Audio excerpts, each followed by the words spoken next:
the timer would go off like the second that I cough. What's up, y'all? Happy Tuesday. Good evening. It is June 20th. I think is tomorrow the first day of summer. Is that right? June 21st, I think, or something. I think it's this week. But anyways, June 21st, we are halfway through Man, the whatever. year. Welcome to Free Texas, Thinkers. Do what? Texas, first day of summer is May 30th. We had our first day of summer already. Ooh, we had like extra summer right now. I don't know what this is that we got, but we got Free Thinkers tonight. That's one of the things we do got tonight. So welcome to Free Thinkers. Welcome to the show, not show. It's just a conversation that happens to be live. So welcome to us. Hope that we will see some of y'all tuning in, joining us in the comment section, and hopefully clicking the StreamYard link and joining us live, because we would really love to have a conversation with you and your face. So if you want information on how do I join in the conversation, how do you get onto the channel live, you do need to go to our Facebook page, and at the very top there is a pinned post, and it's the very first thing. It's got a link for StreamYard. Click that link, bring you directly into the conversation. If you're not interested in being on the live and you want to still engage with us, you can engage in the chat section, whether you are live on the YouTube channel or live on my channel or live on the Facebook group page. Wherever you are, wherever you're watching it from, whoever, you can comment with whoever is in that chat room there. We will see the comments in our live here. Sometimes the names and faces don't transfer over. I don't know why. So sometimes we will put your posts up and it'll just say Facebook user. So if you see that and you're still here, just type who it is so we know who we're talking to. I don't know if there's a permissions thing when you sign into StreamYard that it's not allowing your Facebook username or something to pop up, but it's not pulling up names and faces, so it just says Facebook user. But we do try to engage with those of y'all who do engage with us in the comment section. So two ways you can get on tonight: coming on live or joining us in the chat room. If you are going to join us tonight, or any night for that matter, you can come in a little bit late if you need to. You can leave a little bit early if you need to as well. You certainly don't have to stay for the whole time. We usually do go until 9:30. Yeah, 9:30. Yeah, 9:30. We go 8 to 9:30. And sometimes we'll go till 10, just depending on the nature of the conversation and if people want to. But you're welcome to leave at any point if you need to. You don't have to stay. We know that we got friends on the East Coast and other places that it gets a little bit late, so totally understandable. It is a Tuesday. But we'd love to have you join us. So if any of our topics, especially tonight's topic, is interesting to you and something that you're like, oh man, I got a lot to say about that, well, bring it. Come. Yeah, we need group participation. Come and say it. Yeah, be a group participant. Jump on here with us. We do ask that you have your camera and your mic, obviously. You can turn your mic off when you're not speaking, but your camera, leave it on so that we can see who you are. If you're new to joining us on here and you have like a pseudo name on your name, we might not know who you are, so totally apologize, but please do join us, introduce yourself. Just be a part of the Tuesday. I'm gonna call you whatever your name is on the whatever you know what I mean. But like, if you go by something else on the channel, on the Facebook page, we might not know who you are. So just let us know who you are. If you come on and the little thing on the lower left say Sugar Cheeks, I'm gonna call you Sugar Cheeks. Sugar Cheeks it is. Yeah, because you do that too. I be calling my friends by my nicknames, and you be like, I don't know them by those names. I call them whatever's on the thing. So that's how we do that. But we do like to see you. So it is, we prefer if your video is on when you jump in and converse with us. Adult conversations, adult topic, always is every Tuesday night. Nothing's going to change. It will always be adult content. So there will be adult topics. So there will be adult content. So totally up to you who you want to listen to this around. We definitely never say that we're kid friendly. So that's up to you to decide if you want to listen in the car. We definitely don't say that we're work friendly, so totally up to you if you want to listen to this tomorrow at work. We love for you to listen to us tomorrow at work, but just be mindful, of course. I do that sometimes. I go back while I'm at work and I listen, or while I'm at the gym working out. I'm like, you know what? This is a really good conversation. I love replaying these. I replay it every night after we get off. And then usually a couple times throughout the week, I'll go back and I'll replay it, because there's always something that either I wish I would have said, or I would have said differently, or I never heard somebody else say that I was like, how did I miss this? Or just picking up on something, a jewel that somebody dropped that I never chimed into, you know. And when you're trying to entertain, hold on, we got somebody trying to join us. When you're trying to entertain so many things at one time, oh shit, it's Jules. When you're trying to entertain so many people at one time, you sometimes you miss stuff. And man, sometimes I'll listen afterwards and I'm like, I'll sit there and marinate on stuff. So I do that a lot. So we appreciate people who support us in that capacity too. Because you can play us anytime. It doesn't have to be live. Hello, Jules. Welcome to the show tonight, to the conversation. It's been a minute since you've been here. I'm glad you're here tonight. Thank you. I'm glad to be here. So much so. So that's pretty much it. Y'all know the routine hasn't changed a whole heck of a lot. You find us on the Facebook page. At the top, it's pinned. There's a StreamYard link. Boom, there it is. We go till 9:30. You can leave when you want, tap in when you need to. It's pretty much it. Share, like, share, like, share. And for those of y'all that are tagging me in topics, totally appreciate you. I've been getting quite a few tags the last couple of weeks of people who are like, what about this topic? This is the Free Thinkers topic. So we've got a couple more topics that are prepared, just completely friend submitted. So appreciate those who are sending us topics of things that you want to see us talk about, or just things that you come across on the internet and you're like, damn, this would be cool for me to talk about. So we are all about talking about what y'all want to talk about, because we've done this for a long time. We want to talk about what you want to talk about, but we want you to talk about it with us, because oftentimes the person who recommends a topic doesn't come to the conversation. And I think it's always been that way, even when we met in person. But we definitely want you to join us. So consider jumping on here and, just getting it over with and getting your live debut on the Free Thinkers. So with that being said, tonight's topic is something actually I thought about a week or so ago when I was driving. So I'm on the dating app, right? And it's used very loosely, let's put it that way. Like, I'm only on it because I'm single. And you don't have to explain why you own it. Look, you just own there, you own there. But some people are on it like every day. Some people, it's like their only way of like trying to meet new people or engaging with other people. Like, nah, I've got it on there because Facebook gave it to me, right? Facebook gave me the dating app button. So I said, well, shit, might as well, right? So so obviously being on the app, right? If you get some activity and you're interested in activity, then hey, cool, right? You spark up conversation. Good things may happen. So having a situation with somebody that I was having a conversation with, when I ended the conversation, I was like, God, I hate when men do what he did. And I was like, oh, I'm gonna message Q right now while it's on my mind, because we can totally talk about women's issues with men and men's issues with women. And my hope is not to highlight all the bad stuff that we do or the things that we hate about the other sex, right? Because I really don't even like the word hate. That's the topic. I hate it when. But my hope is that we can use this as a way to bridge some of our differences. Explain, enlighten, give insight to why we do some of the things that we do. And my hope that maybe some men will be more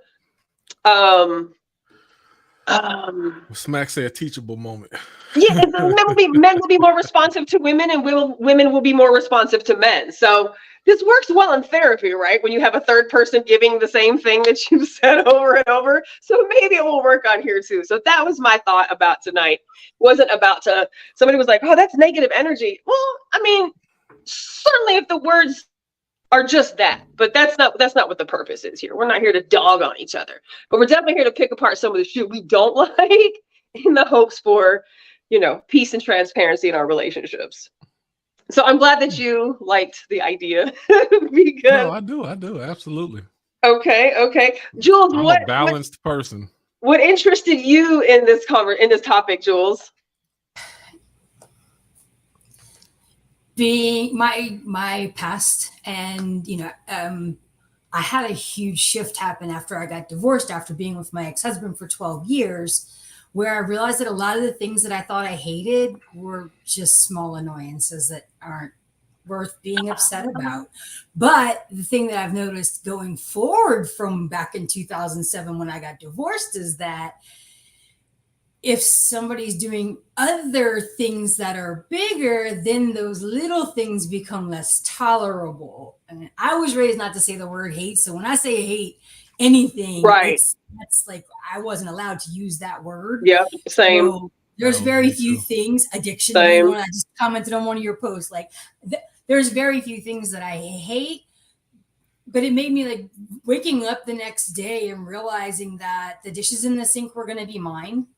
No matter what, I had to not only cook the meal, but I also had to worry about cleaning up after it. And so all those times that we had argued because we had an agreement that if I cooked, he would clean. If he cooked, I would clean. And when he didn't hold up his end of the bargain, I would argue about it. Like at the end of the day, when the 12 years was up and he wasn't there to wake up to in the morning, the dishes being in the sink or the sink being clean really didn't freaking matter to me anymore. So it became deeper to me about what people, how they interact with me, their consistency, their respect level for me, how they're treating me. And a lot of those little things I've learned to just kind of let go of unless those bigger things are happening. Mm-hmm. So just off the top of your head, because I feel like I've experienced some of this too, right? Being single for so long. And then after having been with somebody for so long, do you have any few little examples in mind of things that really used to maybe bother you then that don't bother you as much today, or you don't think would bother you as much today? There was things like my last ex, the noises that he like clearing his throat, or like stupid things that at the end, like throughout the day, little things like that would just get so annoying. And then all of a sudden, when it's not happening anymore, I missed that crap. Okay. So there's some of those things that I thought were really just made me irritated about the person that were so much a part of who they were that I ended up missing them in the end. Things that I've gotten over, definitely things like doing dishes, cooking around the house. But at the end of the day, like I want somebody who's going to be an equal partner and contribute equally. And so those things I can overlook if it's a more of a one-off kind of a thing, right? Every once in a while, or whatever. This week's been hard, so all been a long week. But consistently, on the most part, they're pitching in and doing and helping. That to me is more just being a good partner. And they say the whole 50-50 thing, that's bull. Like there's days where I'm going to be at 20% and I need him to be at 80 and vice versa. So, I think that pouring into each other, helping each other with those things and meeting the other person where they are is important. But if they're always at 20, then I don't need to be there anymore. Yeah. Okay. Q, you hold on, Nikki. Okay. He said, hold on. I want to go back to your original spark, because you said you just got done talking to somebody. You're like, I hate it when. What was that hate that came when that actually sparked your brain to have this conversation? What did he do to say, I hate when men do blank? It was just like, it was just real gamey. It was just gamey. It was like, okay, so on the dating app, right? Like so this person showed interest in me. Okay, cool. You made the first move. I return interest by, saying yes, right? Hitting the like button. Cool. Your next move is your job to contact me. So I'm not going to contact you. I don't do that. I don't do that in social settings either. And we've had this conversation. If a man were to be across the bar and be like, say, come here. No, you come here. I'm not walking across. I'm not going anywhere to you. I don't know you. You can come to me if you're interested in me. So he says like, I return like. The next move is you should message. You should say something. Well, days go by. He doesn't say nothing to me. I'm not gonna say nothing to him because I don't have to right now at a point in my life. Did y'all actually have a conversation? Huh? Did y'all actually have a conversation? Not an actual phone conversation. No. So we ended up having a text conversation back and forth. Okay. And you could just tell he was like, "Oh, why didn't you hit me?" Whoa, why would I hit you Boo. first when Boo. you're the Yeah. one that initiated contact? Well, I just wanted to make sure that you were interested, because a lot of times women don't be interested. They be on here playing games, da da da da. And I was like, I put a like You on. sound like you playing games. And it was just so irritating. I was like, why are we Right. like in our 40s? Like, why can you not just be like, hey, this chick's pretty. Her profile's interesting. Oh shit, she hit like in return. Let me Right. message her back or ask if I can call or whatever the case may be. But it was just bullshit. And for me, maybe that would have been cute and funny at 25. But at 4 years old, the last thing I want to do is waste your Yeah. time or mine, and it's a waste of time.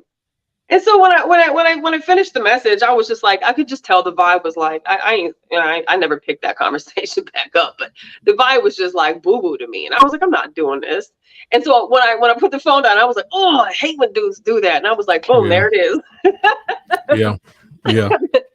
So it's just that it was gaining, and I didn't really even want to just use like dating experiences per se as like my Right. Right. examples, but like that was just one of the ones that I feel like, being single now for so long, I experience a lot, is gamey ass men. And it's Right. cool if you don't want it's cool if you want a no strings attached type of arrangement. Like, it is okay as an adult to say that to somebody. You might not get what you want, but it's totally okay for you to say, I'm not interested in a relationship. I'm not interested in anything that looks like a relationship. You look good to me. I like your energy. We might have a little fun together. Like, super easy, low maintenance, no strings attached. If that's what you want, then say that. But act like you're interested, or don't be on a dating app with this whole profile of what you're looking for and what you want, to then just be out here hitting like on everybody or commenting on everybody's posts or trying to flirt with everybody. I mean, you got to put your fucking your hook in the water. I realize that, right? To get a fish to bite it. But it's just, I feel like at a certain age, there's just standards, and there's just a way that you're supposed to go about things. So, and I'm with that. I agree. Oh, so Kevin, what we're talking about today is, I hate when fill in the blank. I hate when women do blank. I hate when men do blank. We'll have a short little conversation about it. Maybe we can get some clarity on that. So even when you brought up the whole dating app thing, it made me think about one thing. So when it comes to dating apps, I hate when women give a complete rundown on everything that they want. The perfect man. You do hate that. You do. Okay. Not DTF. If you this and that, got to be at least 5'11". If you got more than one kid, then this, you need to have and they'll go down a complete rundown of everything they're looking for. And I'm like, man, you don't want to. You just trying to get the whole filtering process through before anybody even swipe right on you or whatever it is. Do men even read the rest of that crap once you realize that's kind of, it's a laundry list? Do y'all even bother to finish reading? I can't speak for everybody else, because I get turned off by it. Mm-hmm. And once I'm turned off, that's it. And not even just and it's not even whether I meet the criteria or not.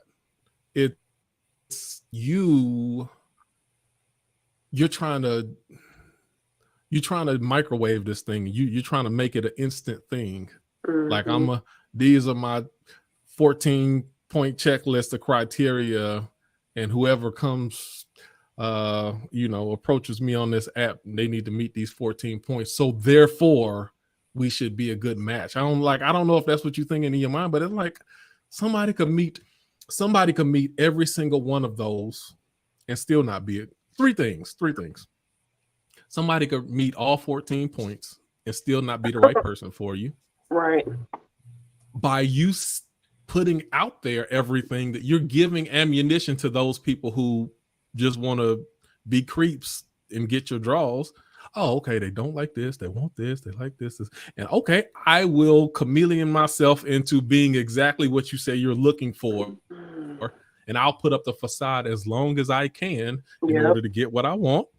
And then I'll move on. Many years ago, when we used to do this in person in a parking lot conversation, Smack warned some of us ladies about how that's handing a playbook over to somebody to use and play you. And just temporarily use. And you're like, oh, he meet all of my boxes. No, you put all of your stuff out there. So he's like, all right, let me contour to it. And then do you feel like women do the same thing to men? Do you feel like women use the same playbook like that? What do you mean? Do you think it's more common for men to do that to women, or do you think it's equal amount of men and women doing it to each other? No, women definitely do that more than men. Do they? Because men, we operate in two different ways. There's certain things that we want in a woman, and then there's a different set of criteria that we're looking for in a sexual partner. And it ain't the same criteria. So even if you don't meet that's one of those things that goes along with, all right, well, she might not be Mrs. Right, but she could be Miss Tonight. She Miss Right Now. She could be Miss Tonight, right? She Miss Right Now. She could be Miss Tonight, so it's one of those things. But the third part, those are the two parts I said. Somebody meeting all the points and still not matching, somebody pretending like they meet the points. But then you can find somebody who end up only meeting 8 or 9 of those points, and you end up being much more compatible with that person than the one that you did the complete checklist on. So that's what we think we want ain't always what we need. What we think we want is not always what we need. Mm-hmm. But Jules, that's part of my turnoff with those criteria lists, because it's like, I don't think you, and this is me and my sales brain. If I try to peg the most and best qualified candidate to sell a product to, then I wouldn't be a very good salesman. Right. Some of the people I had the most success with or people or in neighborhoods or places that other people, oh no, ain't no money there. Oh yeah, really? Okay. And you find out different. So anyway, yeah, that was one of mine. Nikki, Jules, y'all got any other one? Let's keep going. So no, I haven't been on the app since 2008, so I don't know anything about what's going on the apps. And I from everything that I see from all of my people, I don't want to know what's going on in the apps. There's way too much pee in that pool for me. So, but in real life, interacting with men, it seems to me that over the last however many years, more and more, I'm seeing this. And then George had a post about it that I commented on where he was talking about men like to be hit on too. We like to know that you're interested. And I kind of said the same thing that you alluded to, Q, about, a woman, dick is the easiest thing in the world to get. Mm-hmm. A good man in a relationship is not. Because if you put it out there that that's what you want, I could have a man in my bed tonight. That's not what I want. And so if I'm approaching a man, I've already opened that door. And if there's this thing that's been happening over, I don't know, the last decade or so, where I'm finding a lot of men have this wanting to be chased energy. And that's not the right order of the world in my mind. And maybe it's my age, maybe it's the way I was raised, but men are supposed to be the hunters. Women are supposed to be the gatherers. It's just part of the feminine energy versus the masculine energy. So if we take men, women, but to me, if you're expecting me to hunt you, no, I will make it damn clear that I have an interest. Right. I will reciprocate that energy. Right. You gonna know I'm interested. So the door is fucking open for you to hunt and do what you're supposed to do. Yeah, like the cave, the stone has been rolled back. Like, we can go out for the hunt. Okay, everything's all good, but I'm not and especially once I actually started talking to a guy. Like, don't expect me to be the one picking up the phone, calling all the time. You got to show you have interest in me too. I'm not going to be the one making the effort. Like, I want effort and energy as well. That's not, and to hear that, well, you could have called me. No, girl, that's not the way I operate. Yeah, no, so then obviously we're not as compatible as either of us might have considered. But this idea of women pursuing men. Well, the problem with that is that men will think with two different thought processes, two different brains. And so even if they're not looking to be in a relationship with us, that doesn't mean they won't fuck. And if that's not what you're looking for as a woman, and you pursue a man and he's got that mindset that he's willing to put you in that position, you've just walked through that door your damn self. So I very much have, like, I can't stand men that have this like energy where they want women to be the one chasing, women to The be the one initiators. initiating, You hate to be men the that one want women to reaching be out the and chasers. texting and calling. I'm not good Yeah, morning I king. I'm feel not that. that type of, I'm not that chick. I'm not that girl. I will reciprocate if consistently I'm getting the conversation, I'm getting the calls and the texts. I'm not saying I'm never going to pick up the phone, but I'm not going to be the one calling or texting every day. It ain't happening. No, I get that. Now, Heather Starling said, I hate when dudes only want to text and never have an actual phone conversation. Let me ask this first. Is that more of a man thing, or does that go equal?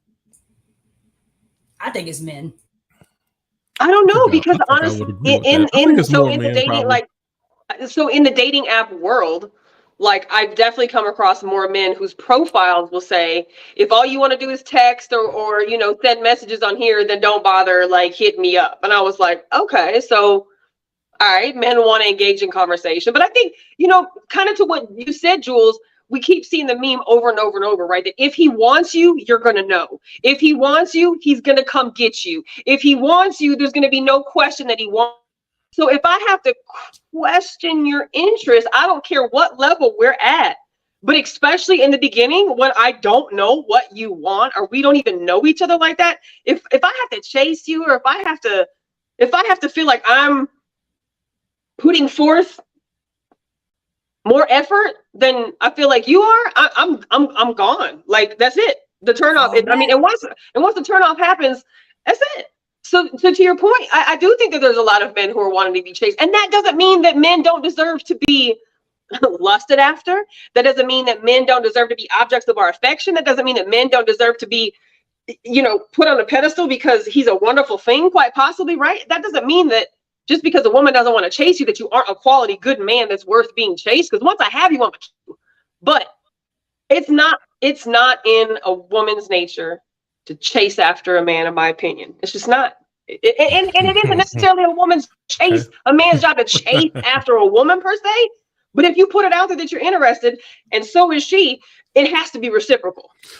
Ooh, okay. So I would agree with you if this was 2002. But nowadays, women have changed the game, and I like what I like what Donald put here, and he can probably speak to that himself. But he said, let's see. Let me pull this up.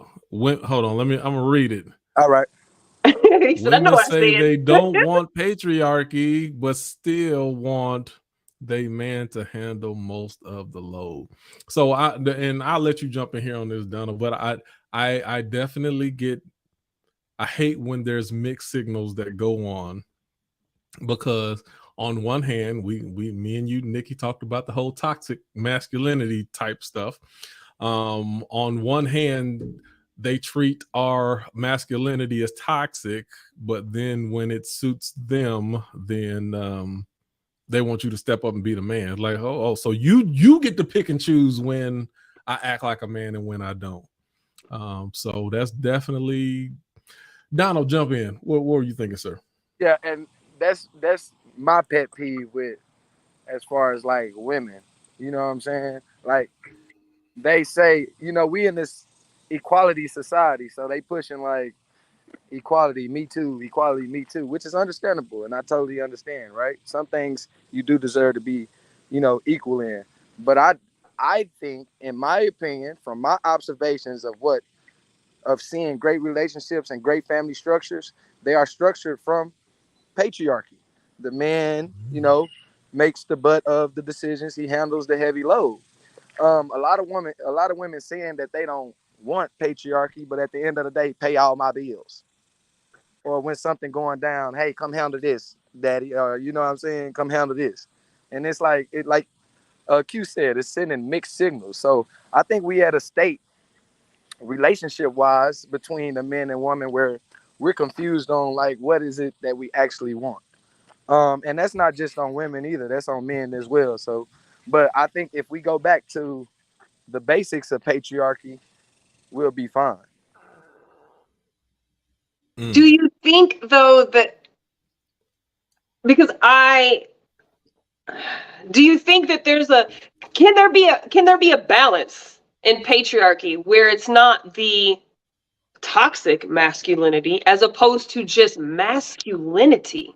But who calls it toxic though? I was just and that's my issue, like, right? People who generally call it toxic, they kind of got some toxic shit, in my opinion. What I'm saying is usually there's women who will label certain situations of masculinity toxic when they don't agree with it. Then it becomes toxic because you don't agree with it. And I don't agree with that. I don't agree with just throwing toxic masculinity on every fucking thing that a man does that a woman doesn't like. I think that there is patriarchy in the abusive, oppressive manner. That, of course, I'm not going to subscribe to. I think that part of patriarchy is unfair to women. However, I am very gender role specific, and I don't apologize for that. There are certain things for me men are supposed to do. There are certain things for me women are supposed to do. It just is. And for me, those lines are never going to be blurred. So maybe my perspective is different, because while yes, we do need equality, I still understand that men and women play totally different roles in every aspect of life, not just intimate relationships. That doesn't mean that men can't do some of the shit women do, and that doesn't mean that women can't do some of the shit that men do, but there are just certain things that men are supposed to. And that does not make me, a man hater or a feminist. And there's certain things that women are just supposed to do. And that doesn't make me a woman either. Nikki, let me jump right in here, because this is Brooklyn. Brooklyn put, if you want me, apply that pressure. Let me know that. I'll let you know as plain as day if I'm going with or against it. Now, this is the problem. I agree with you, Brooklyn. But you can't tell people to apply the pressure in 2023. That's a lawsuit. You're gonna get sued. You're gonna lose. Y'all are genuinely concerned about this. Men genuinely have a fear of this, correct? Yes. I can't apply no pressure. Yeah. Especially, I'm sure, black men. There's genuinely a fear of, God forbid, I apply too much pressure to a woman. Now I get canceled, and now I get put on blast. What happened to YK Osiris? Do what? I say, you see what happened when YK Osiris applied pressure. I mean, you see how I felt about that situation also. Yeah, but there's applying. There's making it known. There's engaging. There's initiating. And then there's applying pressure. And then there's sexual assault that was an unwanted physical touch. So we're talking, there's levels to this shit. Like when I hear a woman say, apply that pressure, I fully understand where men are coming from when they say we can't do that. That doesn't mean if you show your interest and she says no and shuts you down, that you keep applying pressure. That means if you show your interest and she said she doesn't close the door, she leaves it open, she maybe opens it a little bit wider, she responds a little bit, then you keep engaging. But that doesn't mean we jump straight to physical kissing some woman like who didn't ask for it, who's pulling away. Like there's levels. We can't. But no, see, and forget about the extreme stuff like that, because I get what you and I agree with that. No, you don't force physically yourself upon anybody in any type of way. But say I ask you out on a date and you say no thank you, and I say, oh, you know what, maybe the timing wasn't right, I'm gonna ask her again in a couple weeks. Now for some people that's applying a proper amount of pressure. For another person, hey jerk, I already told you no, now you're harassing me. And it turns into something like, from person to person, you can't say what is the right amount of pressure or what's too much pressure. And two, it depends on the traits of the man, whether that's physical, financial, whatever. You know what I'm saying? Because some people's pressure can be applied and it be accepted, but another man's pressure won't, because of who he is or what. Ooh, we've talked about this. Of what he is. So that's I think that depends on the caliber of woman he's talking to, though. I think that part depends on the caliber of woman he's talking to. I agree, it happens. The rich and famous can do a lot of nonsense that other people can't get away with to some basic ass bitches. But when they start talking to genuine women who have an idea of who they are and what they want and that type of thing, that stuff don't impress us. Like, so I get where, like, you know, you're right, but there's no one answer. There's not going to be one answer fits all to this because our society has gotten so extreme. Yeah, unfortunately. And then so that's where men in general, like, yo, a man with a brain, like, look, I'm backing away. That's it. That's why I'm at the point to where Q, like, if ain't no interest showed in me, I'm not about to chase, because we at that point now. Where so Nikki, then that can go back to what you were saying in the first place. Now I think he was a jerk, but it could be some people like, nah, you know what? I take that back. I ain't gonna go that far with your situation, Nikki, because y'all on the dating site. Like, come on. Right. It's already there. Now let's say we're out in a social setting, we're at a bar, we're at a club, we're at a somewhere. Like I'm an energy reader. I can't pass on that. Right. I'm an energy reader. So I feel like I can pick that up from whoever is around me. You got to be brand new to really not be able to tell if somebody has their eye on you, like really and truly. And I feel, and I say that, but at the same time, I'll have men who will approach me. And y'all know me. I'm not a conceited person. I'm not bougie. I'm not fucking mean. Like I'm very kind until you make me not be kind, right?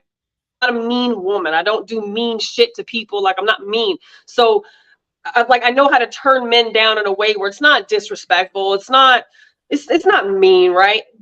So I say that because I'll have men who will sometimes approach me and I'm like, are you fucking kidding me? Like I get it. Shoot high. You never know. My daddy always said, all you can do is ask. All they can tell you is no. Hold on, what you saying, Nikki? Huh? You saying that some people will come up to you not in your league? They shouldn't even be asking. I don't even want to say not in my league. I'm just saying there's no possible fucking way that you felt any type of energy coming from me that would lead you to believe I was interested in you. That is like. True. It's cool. I have those conversations quite often when I'm gonna go to. I'm like, yeah, no, she's not interested, man. It's like you got to read the signs. Read the room. So kind of like Dallas. She gave you no inviting sign for you to walk up to her and talk. So then to what Dallas was saying, right? Like there's still something in there that shows there's an interest. Now you may have to weed between friendly versus flirtatious, but you should still be able to know the energy between friendly and the energy between flirtatious. But to just go up to somebody that there's been no green light, no yellow light in there anywhere that says I might be a little bit interested or you whatever, like that is weirdo energy. Like and I hate that shit. That's weirdo energy to me. I'm gonna bring my sports analogy into this. I love analogies. I think that a lot of it comes with practice and repetition.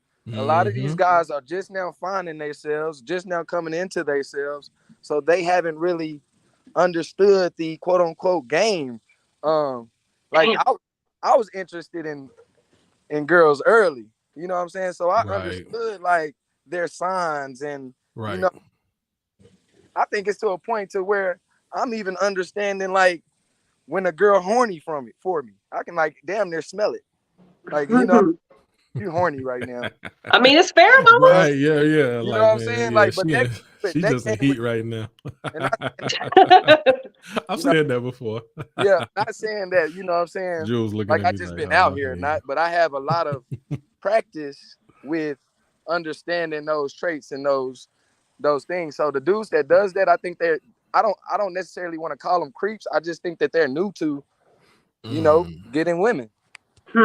And let me add on to that, because like me, I can I'm gonna say it from a different angle. Like I've been in sales for over 20 years. There's been times where people on my team, I had some newbies, people hardly, if any at all, any sales experience. Especially you going door to door, you got to be able to read body language instantly. Somebody open up the door. If they crack the door and they hesitant, I step back. If they come out completely out, they step in, then I step in. If it's everything that they say, every eyebrow, everything, body language, everything means something. And you got to be able to read all of it, compute it, what it means in split seconds. The average person who hasn't been in the sales game for 20 years don't know how to read that stuff. So I'm standing there, I'm supervisor, I'm standing there just watching them, and I'm like, up, they losing it. Up. Yeah, no. When you said up, yeah, no, you're not even actually, you don't know what their real objection is. Like, it's so much stuff that they're not even catching because they haven't had enough practice to be able to read the signs to know when someone's interested, when someone's partially interested but needs more information, when someone, it's so many different, and I could tell them like, yeah, no, this is what this was, this and this and this and this. Go back next time, ask them about this, and then you'll get a different response. You know what you was right? I'm like, yeah, I could read them. But that, like Donald said, it comes with now. I'm saying this from a sales standpoint, the sales game. In the relationship game, I'm not as advanced in that. So a lot of stuff relationally, I was not able to pick up on. I was slow in a lot of stuff, and then dude, like, she like you. No, listen, she does. Really? Like, it could be signs like crazy, and I'd miss all of them, or I'd go certain directions where the woman was like, "No, I'm not interested," without saying that, and I wasn't picking up on it. Okay. But I think as women, we tend to be more in tune, just again by that feminine energy nature of being on guard, being aware of our surroundings more, being aware of the energy around us, always having to kind of be in that prey mode, right? And so I think that most, like the women that I know, we're aware if you're just socially awkward versus right. You knew there was not a shot in hell when you walked up acting an ass like that any woman at this table was going to say yes, much less the one you tried to talk to. Like, you just out here acting a fool, and your boys need to check you. Like, there's difference between awkwardly approaching and not being aware and not being sure versus putting on that, that bravado and coming up. And I know it takes a lot. I mean, it does. It takes courage to talk to people, to introduce to people, to be willing to make that step towards a woman and risk getting shot down, so that we give freaking ease for effort all the time as women. Like, we take it in that split second that all this is happening. We're taking all that shit into consideration. Ooh. Like, is this just because he's nervous, or is he's just because I saw him out the corner of my eye all night. He was over there acting an ass, like the way he's walking around, or like he was kind of the more reserved, shy guy. So maybe he's just a little socially awkward. He's still not my type, but I'm going to be polite and whatever. So I got a response to that, but Donna, I'm gonna let you jump in first. Yeah, go ahead. Go first, Q, and then I'm gonna let you hit it. Like, so I'm gonna call it I'm still like in the urban dating community, the younger urban dating community. So between like 24 and 30 years old. And to be totally honest, the soft approach just don't work no more with them. You can't. The gentleman approach and all that, it just simply don't work. They look at you like you're a quote unquote lame or a square. They want you to have this rapper image and this tough guy look. And that's so sad.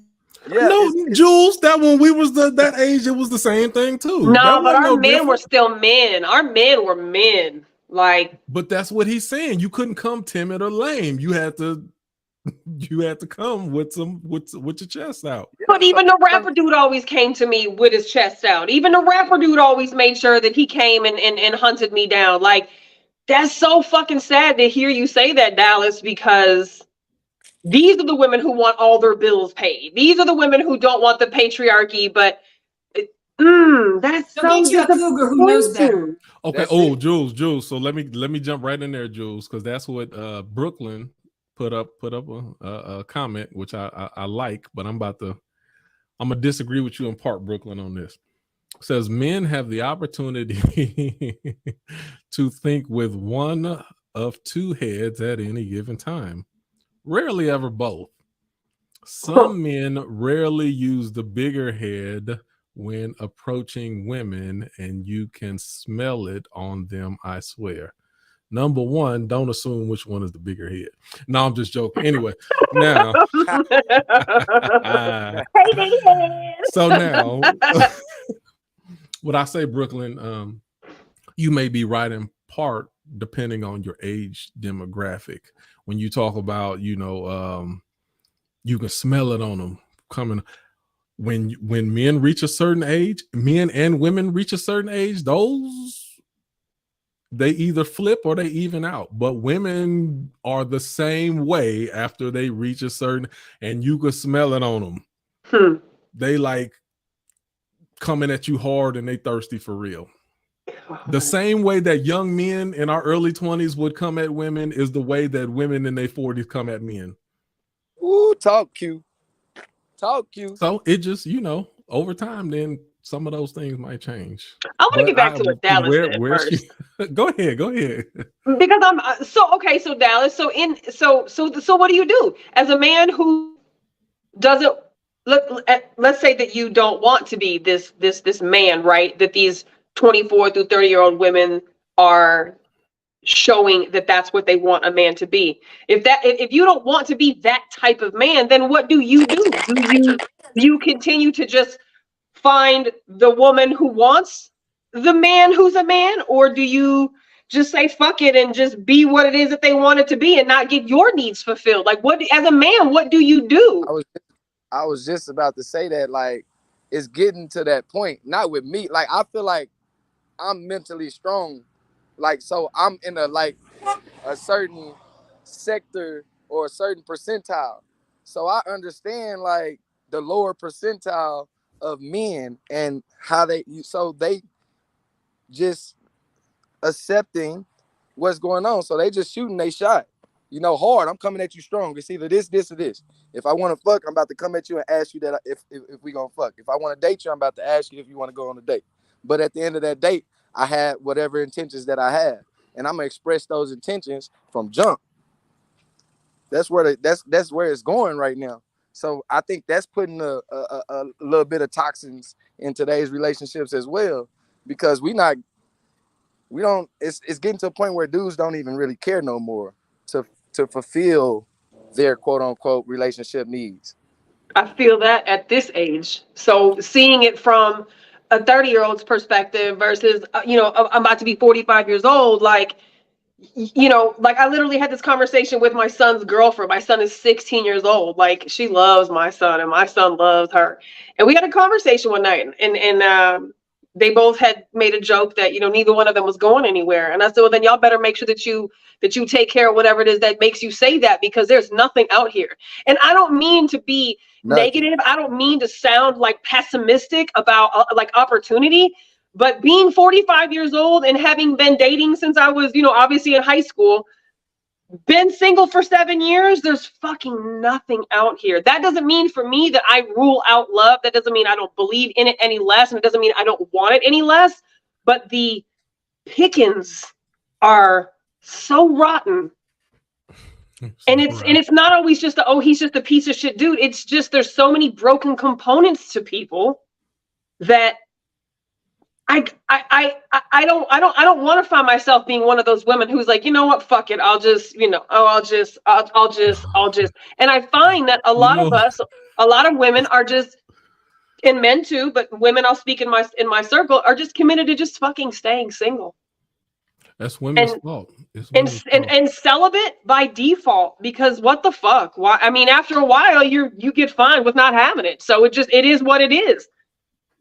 But in trying to still remain hopeful about love or a partner, it's really sad to kind of be realistic about what is happening out here in the dating world, in the love world, in the love lane. So it's sad for me to hear a man say that men are just kind of, getting to that point where it's like, man, fuck it. Y'all want a certain type of dude because you've been programmed by the television and the movies and the music and the Ratchet City shit to think that this is what love is, and it fucking isn't. So many people don't have parents that are married. So many people have parents who stayed and they probably should have fucking left. like we're raised in these environments where we don't realize, and I've said this a million times, we don't realize until we're like 30 and 40 years old how much we fucked up. And now it's time for me to fix it. And you're 40 and 50 and you're still trying to find love. And it looks just like what fucking Dallas said, just on a different level of dysfunction, in my opinion. Yeah, Men want a whole Yeah, bunch of single women and and women, a whole celibate bunch of is men the to pay way. bills. I don't know Yep. about the celibate part. Single may be the way to stay, maintain, and Yeah, Q, I was mentality. just say that too. What's that? Celibate. Edward says single and celibate is the way to sustain and maintain your mentality nowadays. I mean, it really is. I don't know about the celibate part. No, once you get past a certain point, once you, what they say in the Bible, Q, once you conquer the flesh, once you've resisted the flesh, ain't that what y'all say? Like once I don't you know. get, Let me tell you. I was just about to tell you a Bible scripture that came on my mind when you was talking about that, though. I'm paraphrasing, but God basically talked about, I don't know if it's God or Jesus, whatever. Talked about, I'd rather you be hot or cold. But if you lukewarm, I spew you out my mouth. And I think what we got now was a bunch of lukewarm men. We don't, society doesn't allow us to be real men. So I think it's better for you to just man up, be a real man, or if you're a nice guy, just be a nice guy. But this halfway in between, it don't work. And this is something that I realized and learned a long time ago. As much as a woman might want you to be sensitive and sit with them and watch movies with them and care about their feelings and all that, you do all of that stuff, and half of them women, they still not gonna respect you after that, because they, at the end of the day, they're gonna want a real man. Exactly. So they'll ask for all this stuff, and if you in your fool self try to cater to all the things that a woman says she wants, those are the ones, the dudes, well, she want this, well, I just want to make her happy, this, and she still ain't happy with you at the end of the day. She going looking for a real man somewhere. There's a difference between women asking for a man who owns his masculinity yet is emotionally intelligent and emotionally available versus asking somebody to be our girlfriend. If we chill and hang out and watch TV and whatever, all of the whatever we're watching the shows, like I don't want some dude to get into all of the things that my girls get into with me. Like that's what we have, our friend network, our tribe, our women. Like that's why we have those. A lot of women do, though. Like, So a lot of women do, and it's like you don't even know what you're asking. But we want men who are strong in their masculinity, but who are emotionally intelligent and emotionally aware and emotionally available. Not man up and act like you don't have emotions until you explode on me. Fuck that. Right. I'm gonna say, but that's part of it. But also, you what a woman cannot do is to expect a man to be emotionally as intelligent as they are. So you want us to have some type of awareness and work on our emotions, but to think that we're going to be emotionally in tune as you are, then that's not realistic. Now, I don't expect a man to be as in tune as I am, especially as a woman cancer. But not you, maybe, but a lot of women. That's what they're saying when they're asking for that. It's like that's not realistic. No, but I do expect them to not think that the only emotions they can have are lust and anger. I do expect them to understand that they can feel disappointed, they can feel upset, they can feel guilty, they can feel happy, they can feel joyful, they can feel the full spectrum. And once you've entered into, as you're growing your relationship, he should be growing in that comfort to express all of that with you also. And so in the beginning stages, I don't expect him to show me all of the everything that he is, but I do expect him to treat me with respect and to be aware of when he's not, when his anger is what he's actually triggering. Totally different things. An angry response is actually because he's hurt by something, but he never bothered to learn what his fucking emotional triggers were. So because he was told, and I say he, but I mean, how many men I know in my lifetime have been this way. They're told from the time they're little bitty boys, man up, you can't cry, you can't have an emotion. Boys don't cry. No, you can have all of that. You just need to know where you're safe to be able to do that. And in the meantime, You need to be able to So control your historically, emotions. where have men been safe to be able to do that? And It should where be in where your are home we? or with your Where do woman. we get the same? Oh yeah, we're adults now. You've had some of the time you was you A knew little what an girl. emotion was. You had the ability to express those emotions. And men now as adults, then it's like, okay, well, you can confide in me. You can tell me how you. Oh well, how do I? It's the same thing. It's like why are there such few black golfers? Why are there such few black swimmers? Why are there such few black hockey players? Is it that we're inferior in those sports? Absolutely not. We did not have the availability to practice those type of sports to become as good as people who are in. But what did we have? Got an open field. We can run. So we got track, basketball, because you don't need a bunch of equipment. You need a $3 ball. You can learn how to play basketball. You just need an open field and some friends. You can play football. So the things that we had available to us that we were able to practice, then yeah, we were able to excel at those things. Things that we did not have the availability to practice or participate in, it's not going to be available. Even in through, I would say, mid to late 20s, by the time you as a person, a human, are reaching your 30s, and God forbid, by the time you're reaching your 40s, that's your responsibility to go find the tools to go and make that better. You got to heal yourself. What the shit that caused you to be that way, your fault. Well, okay, the Jules, damage that was inflicted on you is not your fault. Do you understand? A lot of men don't feel that they're broken. Do what? A lot of men don't You feel have to identify that there's something that needs fixing first. Right, and it's going to happen incrementally. Now, Nikki and anybody who in mental health and development, most people acknowledge that the primary thrust of your learning and development starts around 8 from 8 to 16, like where you get to develop. So if we were absent of these emotional expressions and practices through all of the time where we were actually supposed to be developing, now as adults, then you say, all right, well, okay, it's time to get on the ball and pick up the pace and get up to speed. But Q, I don't think we'll ever be up to speed the same way that women are.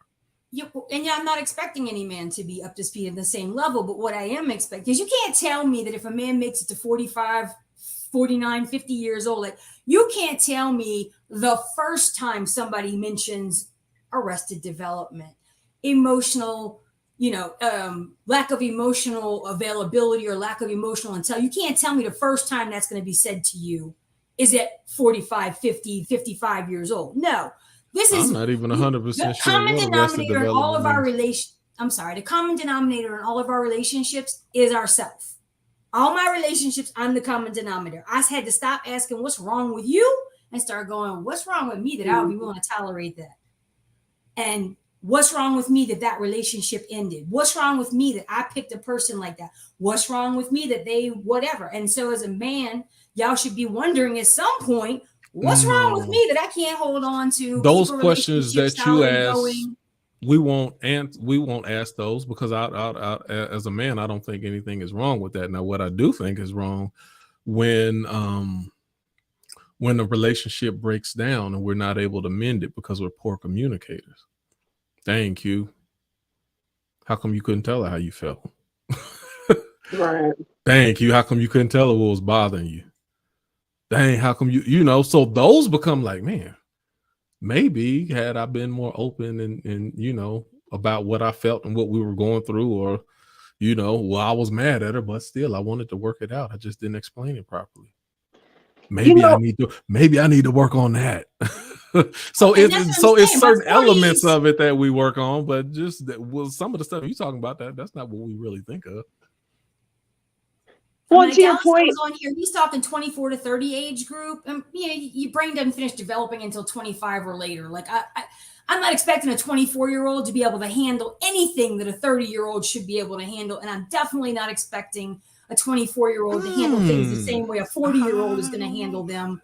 Our life experiences. If the practices and life lessons are not happening at 24, then where do you think you're just going to get them at 30 all of a sudden?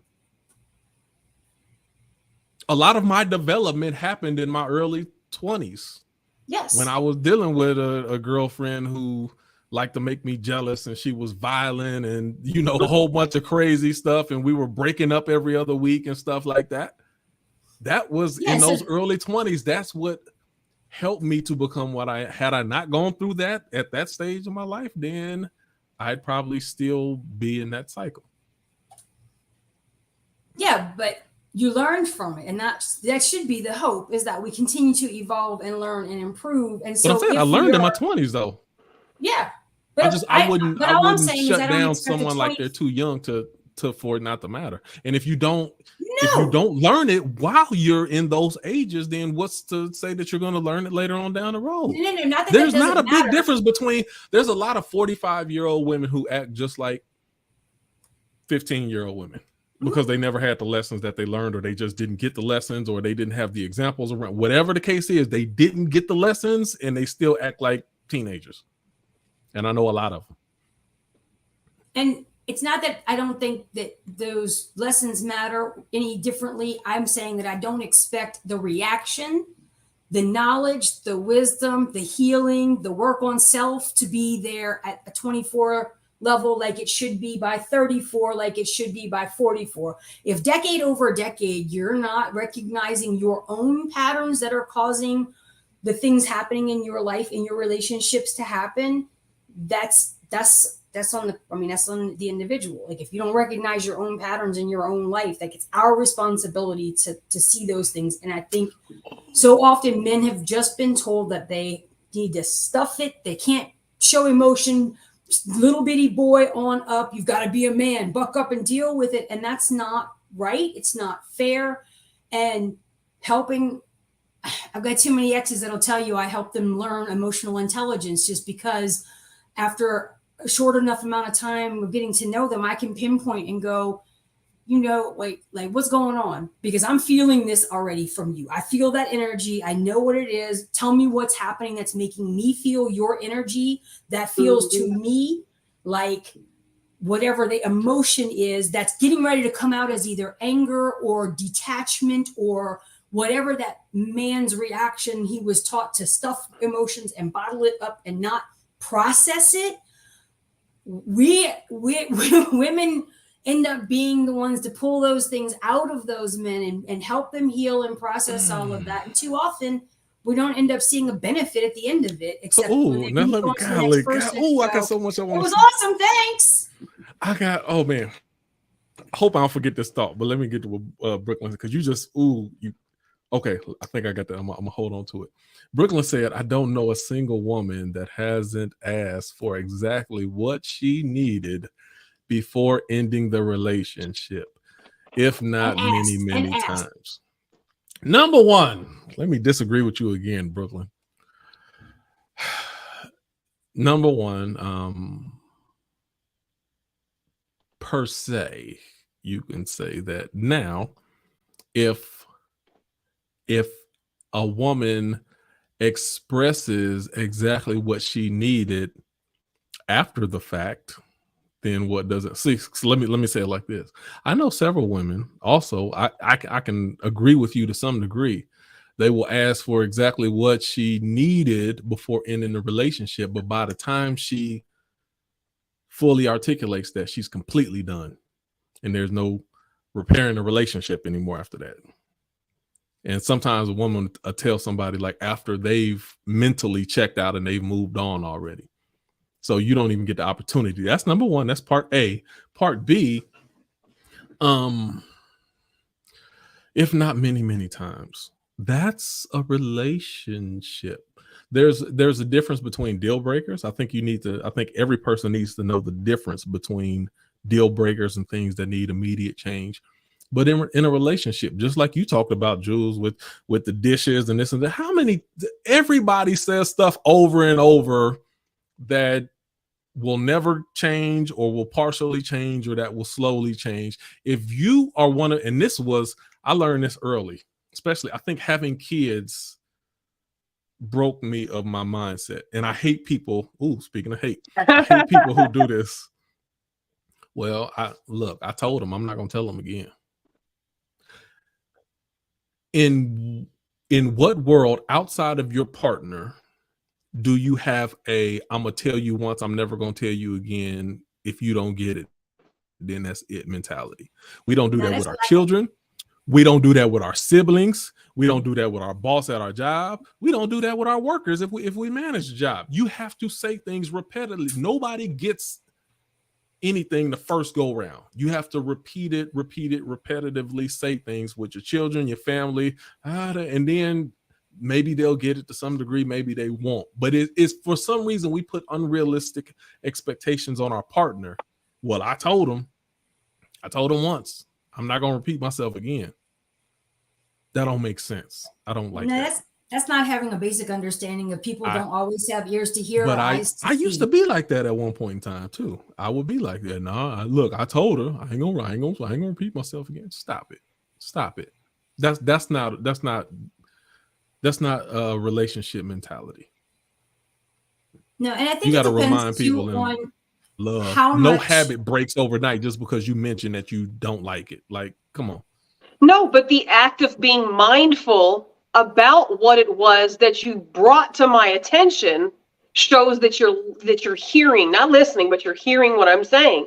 If my man says to me, Nikki, I would prefer if you this, or I don't like when you this, or this bothers me when you this. Like, I remember once, very early on when I first met my kid's dad, we started living together, and I just, because I never lived with a man before I lived with him, other than my dad, like, I would refer to things as mine, like, oh, that's that's my car, or that's my couch, or that's like, because it was my stuff, right?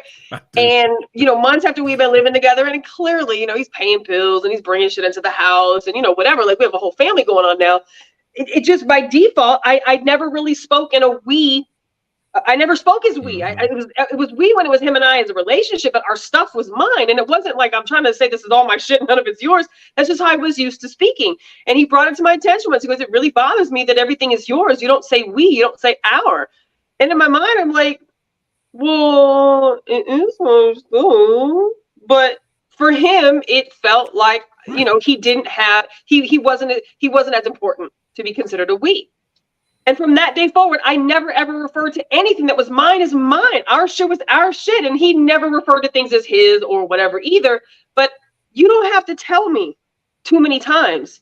If there's something that I'm doing that you don't like, and it's not like because I'm breathing too heavy. Well, God damn it, I got asthma. Sometimes I'm going to breathe heavy, right? Like, I can't really control that. Right. I mean, I could with more money and medication and right? But like, something as simple as that. He told me once he hates when clean dishes are left in the clean dishes side of the sink.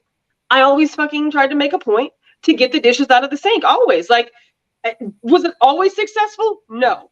But did I make a conscious effort? Absolutely. Now, if I was just dog ass tired and I didn't feel like doing it that night, I'll take care of it the next day.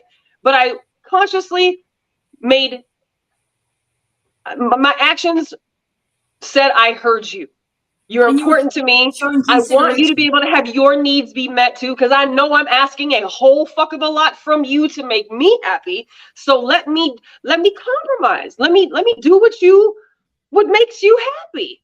And and that doesn't mean that you have to do things that you don't like to make somebody else happy, because then you're going to grow resentments and you're going to have bitterness. But if we have a conversation about something, I don't feel like I need to tell my man more than a couple times that, hey, I do or don't like this. I'm not fucking telling my children more than a couple times I do or don't like this, because you heard me. I communicated clearly. You could choose not to be mindful of what I'm saying. There will be consequences. My dad taught me about natural consequences. Does that mean I'm just going to go around punishing my man? No, but I expect for him to hear me as I'm going to hear him, and he should expect that from me. And again, all relationship dynamics are obviously different. Not all people operate in the healthiest of conversation and communication and comprehension. I get that. But I think it's ridiculous when a woman or man has to spend years complaining about the same shit, and the person still does X, Y, Z. At this point, it's a choice. You're literally choosing. You're choosing to do this now. This is not automatic default. You're doing this intentionally. I think it depends on what it is. Two things. Number one, it depends on what it is. If you're just talking about a certain action, Oh, okay, I didn't know. I'll I won't do it again. Fine. Now, if you're talking about certain habits, a habit may Sure. not be as easy to True. break as quickly as other things. That's Sure. number one. And then number two, for certain people who have a 50-point checklist of things that they don't like what their partner does, then that also becomes an issue. Like, well, hell, you don't like anything that I do, so like, Yeah, maybe am I gonna that's not change everything? compatible at that point. But I mean, there are people like that though, who are borderline OCD. They picky about everything, and then it's like, I'm not even trying to be rude, but yeah, pretty much everything I do, you don't like it, and there's nothing that you're looking to do to correct anything. Like, so, at certain points, so to make it really simple, yeah, I saw that. To make things really simple, I don't give my kids a lot of rules. The reason why I don't give my kids a lot of rules is because when I tell them to do something, I want them to do it. Right. Plain and simple. I don't need you to remember 125 different things. Just remember, when I tell you to do something or I tell you not to do it, follow my instruction. Mm-hmm. That way it stays simple. And that way I don't have to nitpick at them about every little thing that they are or are not doing. Whereas I see a lot of women growing up where they're real picky.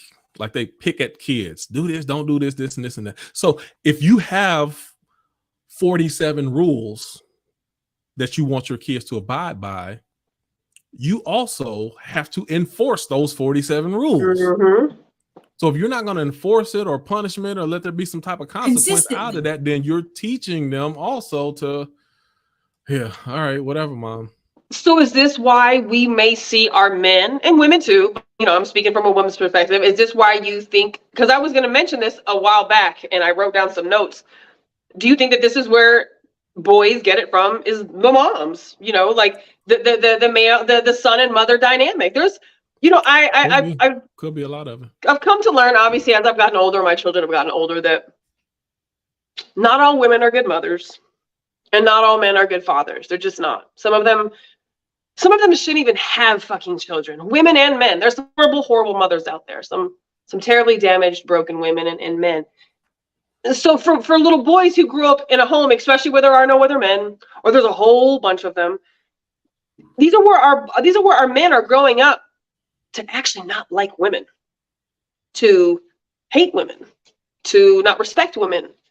And when you have a mom and or a dad who are constantly, don't be a bitch, don't be a punk, don't be a sissy, don't be a sissy, don't be a sissy, shut the fuck up, you better not cry, you better shut up. My dad always told us, I'll give you something to cry about, right?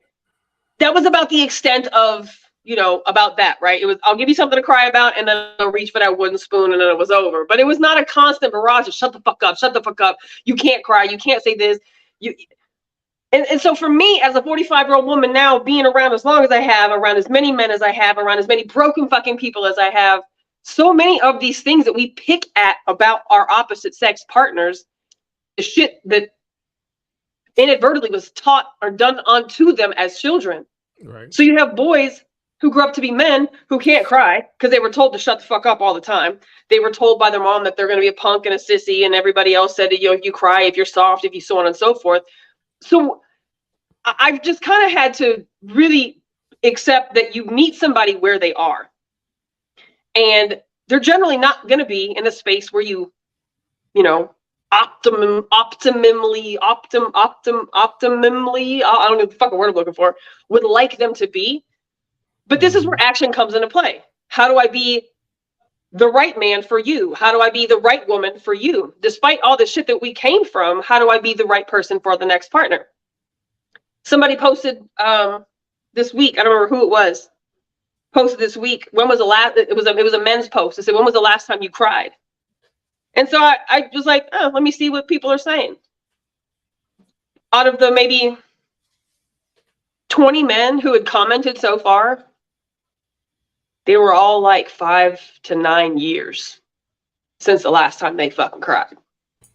That's so unhealthy on I was so many so levels. fucking sad by seeing that. I cry almost every day. And maybe that's not normal. I got a lot of shit going on in my life. I'm still going through a lot of grief and shit. But like, you know, and I wasn't always like a major cry person. I'm not a major crier. I don't mind fucking crying. It's like a natural way of your body getting rid of stuff, right? And then it's over and then you feel better. But to not cry for 5, 6, 7, 8, 9 years, that's a lot of emotion built up. You get 2 a year. You get two public cries a year. That's it. That's not.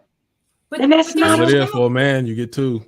You cry more than twice. So do you think that if men were never told that they can't cry, and if little boys were never told that crying is punk shit, would men cry more? Were you programmed to not fucking cry because you didn't like what people called you when you cried? And I know this answer to this question, but do men raise their sons today? Now that men know what they know, do you think that more men raise their sons today to know it's okay to cry? Like I said, I don't want you to be a fucking tattletale ass baby. You know, but like, is it okay to fucking cry? Let me tell you something. Tell me. These conversations are only valid right now because we are in a time and a place and a period of peace. Meaning America, over the last 75 years or whatever it is, we've been in peace. We've attacked a lot of people. We've gotten in fights, but on their soil. Ain't nobody attack our soil. And the only one actually was in Hawaii, which is not even directly where most people live. That's just a military base. No foreign country has attacked us since what? France or England back in the 1700s. Right. Like we are in a place of peace. Now, these same conversations, if we were in countries that were war torn, and we had to be warriors and soldiers at any given point in time, then those same rules would apply back the way that they did before. No, we ain't got time to cry. You about to die. So you better pick up your gun and fight. And that's where a lot of that mentality came from. So now we look at it like it's completely not needed, which as of right now it isn't. But allow someone to jump on our soil and try to take over our lands, hey, suck them tears up. We sure gonna want some real men back out there on the front lines who willing to get it in regardless of what happened. So I mean, a lot of it is just it's the society that we live in that promotes. There's certain things that are necessary for certain times, and it appears that the hardness of men in America is not completely necessary at this time, although it probably will be pretty soon. And it'll be too late for us because we all got soft. But that's just my thoughts. But, you know, you say that, Q, but also both of my grandfathers served in World War II. And they were that greatest generation. And I was almost 11 when one of my grandfathers passed away. And he was one of the most intelligent, kind, thoughtful, but I promise you, when the grandkids my grandmother wouldn't stop yapping and he raised his tone, he was a man. But there were also times where things happened in our family where I remember at my other grandmother's funeral, my dad's mom, I remember seeing him shed a tear. Like, even those men knew that there was a time. You looking at your grandfather. You know, people actually think my dad is a nice guy. He's a grandfather.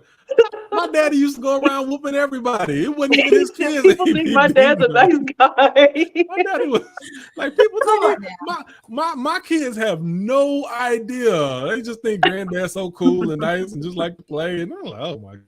Well, okay. I have no idea. Then the next generation, and I can look at my dad, who was very strict and very stern, and had.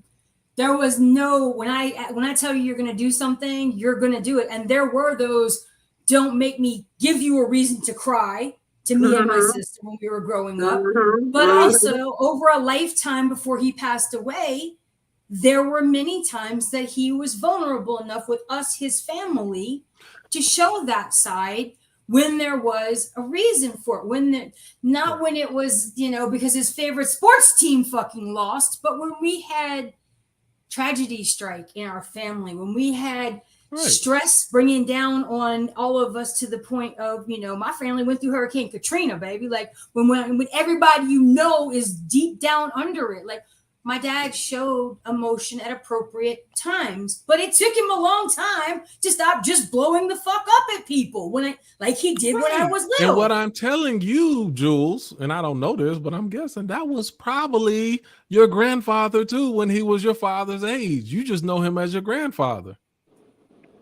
Where do you think your dad got it from? Yeah, but by the time my dad was in his 40s and I was, my dad was 24 years older than me. So by the time I was a teenager and my dad was entering his 40s when I was just turned 16, he was starting to learn about himself. I remember seeing a book on his desk about reading body language. Like he was realizing by 40 years old that a lot of the patterns and the shit that was on him to fix and to deal with as a man. Jules, not only did he need to be responsible for all the things that men need to be responsible for, but damn it, he need to be responsible for himself and his own emotions and actions and reactions. And I think that's missing in men. And I can't stand that shit. To go back to our original topic, I hate that shit. Jules, let me tell you also, but that's also a sign of a man who's past the age of war. And as men get older and we get out of that, a lot of that is coming. Look, I ain't about to be out here fighting everybody no more. I'm old and I got a bad back. So the stuff and the way I conversation on Father's Day. The way I carried myself 10 years ago was I'm transitioning into an older age. Well, I'm outside of war. I'm not the warrior class anymore. I'm heading to the middle-aged class. So then things change because of that. So the major, the lieutenant, the whole thought that I had, it got away from me. We got 10 minutes. I'm gonna do a rundown on some of the things that I hate. Yeah, there's a couple comments on here too that are pretty good. I know T Double posted something and Edward's got something up here now. It's generational for men to raise their sons to not cry because they want us men to not be weak in this world. We are taught that men need to be strong for life and not show any kind of weakness to anyone. And I get that. It's partially true. It's the same thing. See, and this is the thing. But is that what y'all are going to tell your? That cannot be. The world is a rough place. But is that what you tell your son? Like, is your son not allowed to cry? Like, or do you create a space where it's okay for us to communicate? And if crying happens, and it happens, we communicate about things. Well, number one, you know your child. I have a sensitive child. Right. Number two, you don't sit there. Oh, it's not fair. The world is not. Look, rule number true. one. No, that's true. The world is not a fair place. You better get that through your head real early. And it's not just about crying. Right. It's about your response.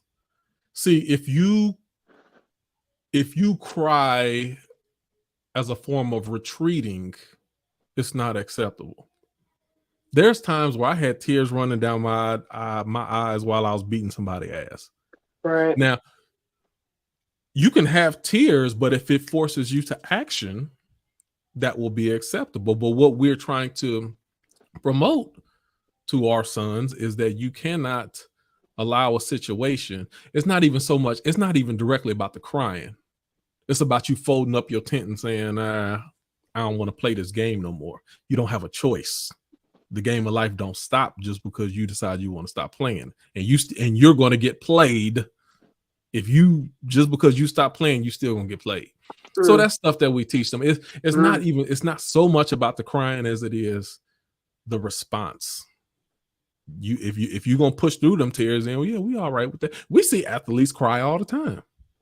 Mm-hmm. We don't have a problem with athletes crying, whether they fighting whether they playing basketball or football. We don't have to see, but what we do have a problem is with the athlete who the calls wasn't going their way, and they stopped trying hard, and they quit in the middle of the game. Oh, we don't get no pass on that. He quit. He quit on his team. You could see he gave up, and the game wasn't even over yet. We don't give no pass on that. That's real. Now you fight all the way to the end, win, lose, or draw. Your tears, hey, we understand that. Yeah, so it's happy not about or sad. The tears. Is it an issue with vulnerability, Or is it the issue with appearing weak? Or is it both? Because crying is vulnerability. So is it the issue that men have, they take issue with being vulnerable, or the issue with being weak, or the issue with being weak and or vulnerable? Weak and vulnerable. I don't know. Every situation is different. I mean, I don't think it's all. Every situation is different.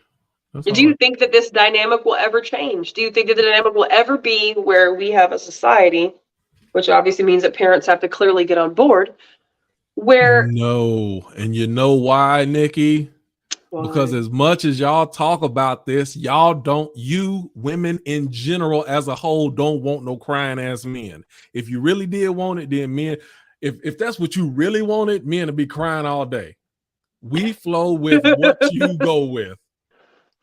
And that's the same reason why these dudes are wearing the short shorts a year or two ago. Yeah, the consensus came in. Women like the short shorts. All right, hey, we wearing short shorts. Well, the consensus came in. Cornrows is out. Oh, no more cornrows. We wearing locks now. Right. The consensus is in. Oh, we like beards. Oh, you like beards? Oh, okay, everybody got beard. The whole gray pepper thing. Oh, we like the grays. And oh, really? Okay, well, let's stop dyeing. We're gonna stop dyeing this stuff. Damn. We just let it be gray. Do we need to get the female delegation on board with the fact that y'all have never been on board? That's the problem. Y'all all we want y'all to place. be capable of crying at the appropriate times when it's appropriate, but not at the drop of a hat. Not like we as women do all the time over whatever, but capable of showing that emotion, that vulnerability of being when you're in a relationship, whether that's familial or romantic with us, to be comfortable, safe enough to be able to express that. Because when it doesn't happen, there's biochemical things that are released in tears. There are studies that show the different chemical compositions depending on what's going on with the person. If you're crying and you're happy, it's got one look. It's got certain chemicals in it. You're crying and you're upset, you're grieving, it's a completely different. It's because you're angry. You're releasing chemicals in those tears also. So it's more than that's why a lot of men cry at church, because it's acceptable to cry at church, and then you do get that release. And nobody's gonna come up to you and tell you anything about when Jesus moved you to cry. Yeah, I'm praising God. I'm having a moment with my Savior, and then that's your opportunity to cry. It just feels so fake forced. It just feels like men really have to work at not being emotionally transparent if it's going to make them look weak. Like they'd rather just be the angry one, the aggressive one, the confrontational one, the abusive one, whether it's verbally or physically. Like, and it doesn't mean if you cried all the time, you wouldn't still be that person, right? But like, and I'm not saying that more men should cry, and I'm not saying men should just be crying all fucking day, because to your point, no, I'm not going to be with a dude who's crying all the goddamn time. No, definitely not. And he doesn't even have to cry if he doesn't want to, right? I don't think he needs to cry. But I need him to be able to tap into, I need him to be able to tap into something other than protect mode, sex mode, provide mode, and those three things. Like there still has to be that emotional component, especially if he has a woman who needs him to be a little more emotionally available, because the alternative is a man who bottles everything up. So this my and it comes out wrong at the wrong times. Let me tell you, this is my opportunity to make a few women mad right before we get off here. A large part of this comes, and this is what I've learned even through my professional history, meeting of my free thinkers. A lot of women don't listen. You don't listen. A lot of women don't listen. Don't listen. Okay. And when I say listen, and that's I say this on a lot of my shows, I am very, very cognizant and specific when I'm dealing with men on my shows, to make sure that I give them the space to talk, that I acknowledge them, because it's a different level of trust that a man has when he opens up and talks about anything. Right. Whether Agree. it's sports, whether it's personal life, whatever like that. Men often don't speak because they don't feel like their words are valued. And the moment you get busy doing the dishes, or they start talking about something that happened at work and you halfway pay attention and you're not listening, a man will revert back real quick. Oh, they're not even listening to me. Oh, I'm sorry. What was you saying? Oh, nothing. Not important. And you don't know when you will get that man to open up again because you invalidated his words, which seemed like it wasn't that important, but it needs to be just as important to you as it is to him, even though it could be meaningless. He's sharing with you. You said what? That's probably a childhood trigger where they didn't feel heard or seen in their household. Mama was shutting them down. Dad was, whoever was, children are to be seen and not heard. And so they learned to keep their mouth shut. And then when you tell them that you're safe to open up and talk to me, and I want you to talk to me, and then you do start talking to me and I ignore you, I can totally see where that triggers a whole lot of, well, I was fine before I started trying to. And it's just not ignoring. It's just not it's not showing the same value for your words as those words are to you. I'm just real cautious about it, when men are speaking, because I know, and if you devalue a man's words, you may not get him to speak to you again. And that goes for me as a moderator, and everything's like they may not ever open up to you again. And they don't feel like that. So when I'm talking about a safe space, you can't just, well, we're having an argument or a fight, or I'm feeling a certain type of way and I want to know how you're feeling, and then you want to, well, tell me how you feel. No, you haven't developed that. You haven't developed that level of trust to where they feel comfortable. That's one of those things I never, which is totally different from my dad, because my dad, he gonna whoop you for everything. You do something wrong, you get whooped. I've never whooped my kids for anything that they've done wrong. The very few times it was just from when I told you to do something, you didn't do it. And now this is gonna be the consequence. But anytime, like, they can do some real bad, like my daughter got on one of my cards and ran up a bunch of money on my account buying these video games. And it was like, and my whole point is, it's more important for me to keep those lines of communication open. And if all they see is punishment every time they do something bad, then it shuts them down from being open to me. And my kids now, they, regardless of what they do or how bad they do it, they will tell me, because I will be. And one of my first things, even before we dish out, what we're going to do punishment wise or whatever, I'm taking you off electronics, or you can, first thing I'm going to do, I appreciate you telling me that.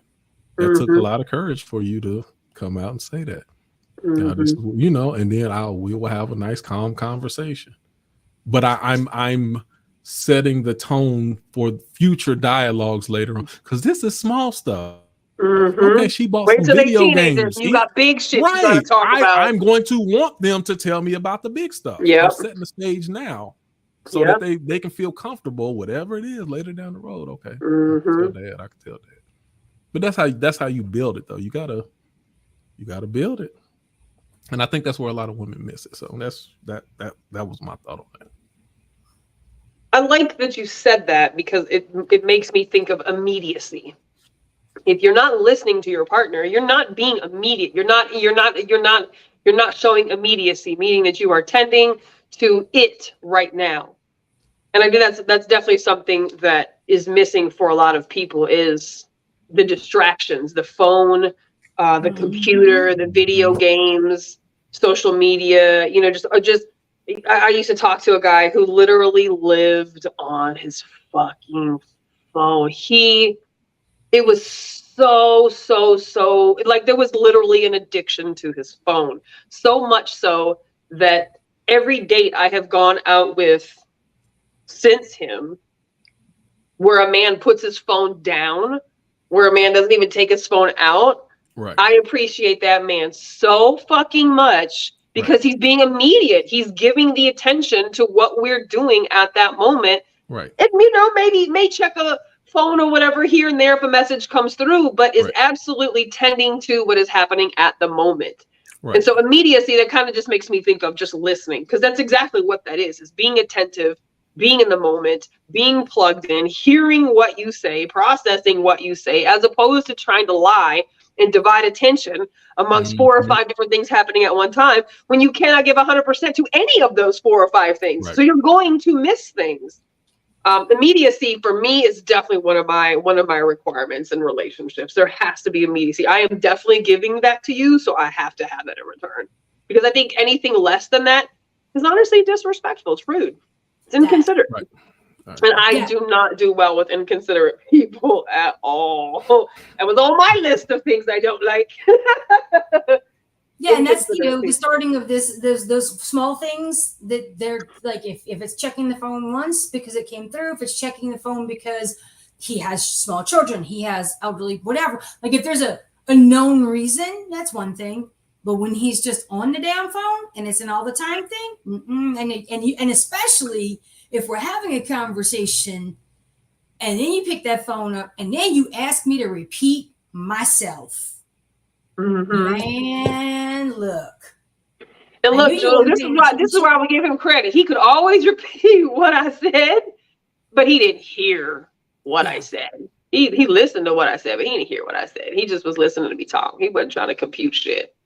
And that's the same thing to me as not having the immediacy. Oh, hell, we done lost Q. Yeah, something freeze up. Oh, did he? Yeah, for sure. When I'm all about immediacy. I do want to go through a couple of these. Still don't get the meaning when they can repeat it back when they're distracted like that. And even if they can't repeat it back, but they still don't get the meaning of what you were saying. They didn't catch the whole context. They didn't pick up. No. Yeah. And my thing is that this is your routine. Like this is it's one thing if you got a business call, and like again, you get it. Sometimes you have to use multiple, you have to do divided attention. Like you have to multitask, right? But when a majority of a relationship with somebody revolves around them being on their phone, I don't even want to say that you're not interested in what I'm bringing to the table, but it feels like you're not fucking interested. Because if you were, I would have as much of you as I'm giving you of me. And that's not what that is. And that definitely is something that I absolutely despise. So I'm okay with a busy man. I'm okay with a man who can't talk to me all fucking day long while we're at work. I'm okay with somebody who can't text all day. I don't need to talk to you all fucking day. I don't need to be up underneath you 24/7. None of that stuff. If it takes you hours to respond, I'm okay with that. Shit happens. But if you're on that phone 24/7 and we're still not able to meet each other's needs, you don't care. You don't care. For me, every time I pick up the phone and call you, you're not answering. I don't care if you call me 20 minutes, an hour later. When that phone is glued to your fingers, and you can't answer when I call, no, son. No. This means I am not a priority, and that's fine. That is fine. You can't be in my priority circle. I agree. Reciprocation has to be there because all about it. Time for you, no matter what's going on, and show that you're a priority to me. Then I deserve that in return, and I expect that in return, and I'm not going to settle for not being that in return. I'd rather be single again and alone. Period. I'm good company. I'm all right with that. And I'm okay with that. And so kind of like wrapping this up and going back to something that I said and something that Edward had agreed with earlier about just like celibacy, and it's just the easiest way to maintain your fucking sanity. I think that one of the largest issues that we have as adults is just we don't want to be alone. We don't like the feeling of being alone. And we will take anything that is offered to us if we really think about it. And part of growing, part of healing, part of becoming something or someone better and or different than what I was is the ability to have discipline. And of course, most people like sex. Most people like the feeling of sex. Most people like the feeling of what it feels like to be wanted or desired or needed by somebody else. All of those things are beautiful things, right? But being able to say no, being able to have discipline, being able to say, yeah, I could totally get my fucking rocks off. Like I could easily have a quickie. I could easily get with this person. They could totally make me feel something different than what I'm feeling right now. But at what cost? And for how long?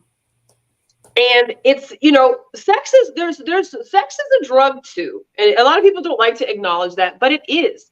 You have endorphins and you have all kinds of different chemicals that are happening in your brain when it's actually taking place. And this is kind of something that the smack actually taught me early on, getting single, is that for a lot of men, it's over as soon as they ejaculate.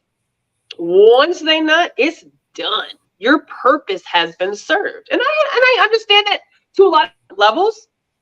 So to what degree am I willing to just have an orgasm by somebody else when, one, I really could do it by myself if I wanted to, and two, challenge myself to not settle? Because that's what a lot of just basic ass sex is just settling for something, just settling for the orgasm, just settling for the 5 to 45 minutes or whatever you might get out of this person. And a lot of people are like, oh, I can never be celibate. Like, oh, hell no, I gotta be fucking on something. That's cool, but how has that served you?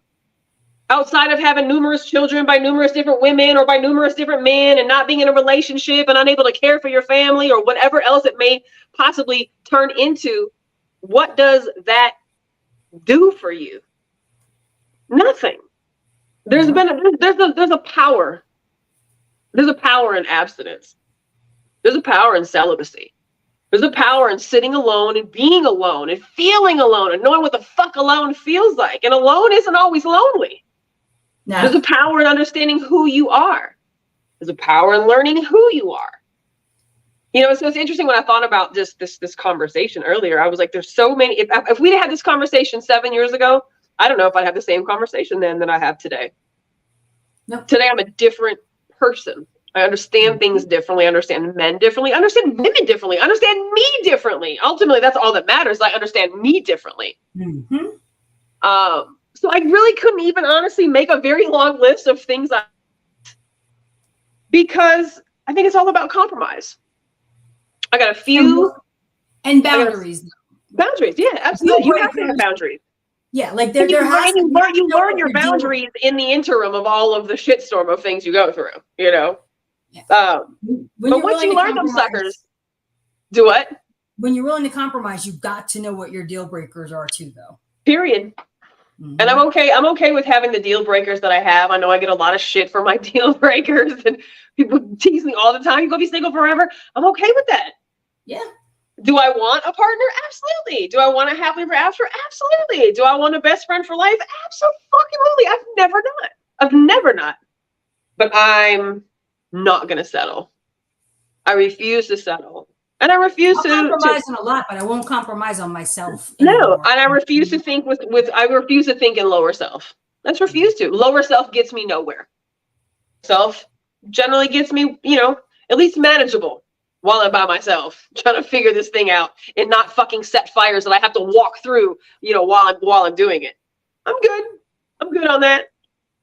So, I don't know if you had any other ideas, of things that you hate about men. And, certainly there's a couple things in the comments. Edward said, thank you for saying alone is not lonely. Because it's not. They're not the same thing. They're totally not the same thing. Two different things. Being alone and having solitude is the best thing anyone can have.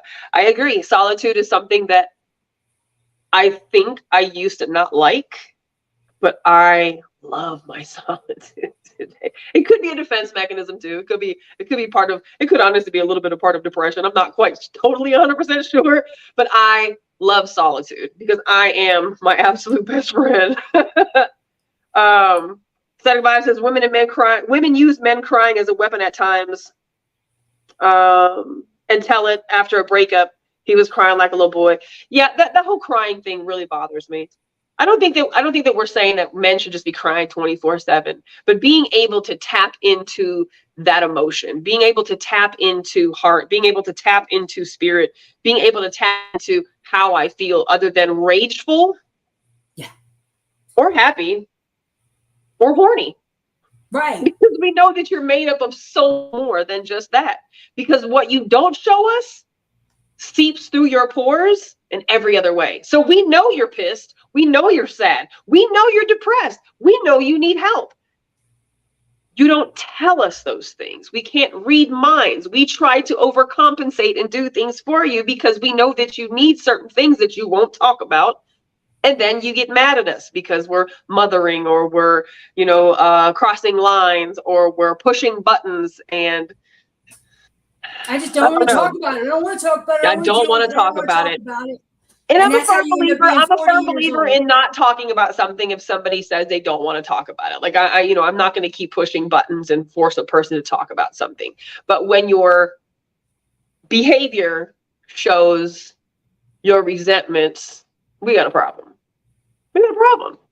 But if that's your default is always that you don't want to talk about something unless it's sunshine and roses, right? That's always your I don't want anything but positive energy. That's toxic. We talked about that before. That's toxic positivity. Yeah, toxic positivity, exactly. Like that, you've got to be able to not only talk about, but process, recognize, and work through the full range of things. All the little shit, the dishes in the sink, or the not cutting the grass in the right direction, or the noise that they make when they clear their throat, or those little things over time really honestly become endearing about a person, because those are the habits that form them, and they only become things that we say that we hate when these other things are out of alignment. These bigger things are out of alignment. The consideration for each other, the respect, the vulnerability, the openness. When those are out of alignment, then those other things become where I could say we start saying hate that. No, it didn't bother you when he was laying the pipe great in the beginning and the world was wonderful and everything. You didn't mind all that bullshit. You didn't mind doing them freaking dishes then. You just don't like it now because a year in, he's shown he's inconsistent as fuck and he doesn't respect you. Plus, he's not doing the thing. Yeah. So now you're saying you hate him not taking care of whatever that thing was. But it's really all the rest of it, because when everything else you thought was fantastic, you didn't mind all that. It tends to be the bigger deals that people don't want to open up. They just use the other shit to cover up for the real deal, because nobody wants to have real conversations.